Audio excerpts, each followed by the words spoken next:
குடியரசு தின சபதம்.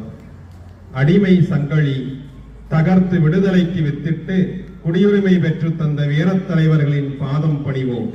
சீர்மிகும் இளைஞர்கள் கல்விதனில் சிறந்து நன்னறிகள் காத்து வாழையடி வாழையாக தலைமுறை காக்கட்டும்.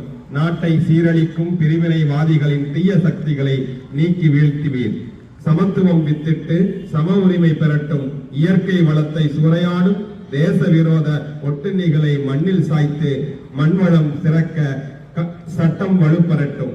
குறையோடி கிடக்கும் ஊழலின் ஊற்றுக்கண்ணை அடைத்து மக்கள் நலம் காக்கும் நிர்வாகம் அமைய ஒன்றுபட்டு எழுச்சி காணட்டும்.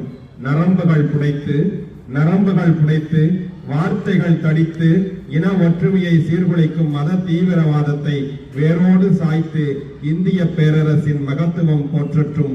அகிம்சை வென்றது, குடியுரிமை கிடைத்தது, தனி சட்டம் உருவானது, ஒற்றுமை கனிந்தது.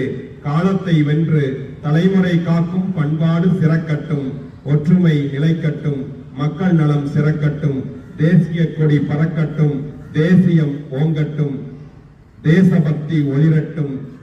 இந்த குடியரசு நன்னாளிலே மென்மேலும் வளங்களை காண நாம் சபதம் ஏற்போமாக என்று கூறியிருக்கின்றார். அன்னாரின் திருவடிகளை வணங்கி இந்த விழாவானது இத்துடன் நினைவிருக்கின்றது. இந்த நல்ல விழாவிற்கு வருகை புரிந்து நம்மை வாழ்த்தி அனைத்து நல்லுளங்களையும் நன்றி பாராட்ட நம்முடைய பள்ளியினுடைய உதவி தலைமை ஆசிரியர் அவர்களை, அம்மா அவர்களை நன்றி உரையாற்றுமாறு அன்போடு கேட்டுக்கொள்கின்றோம்.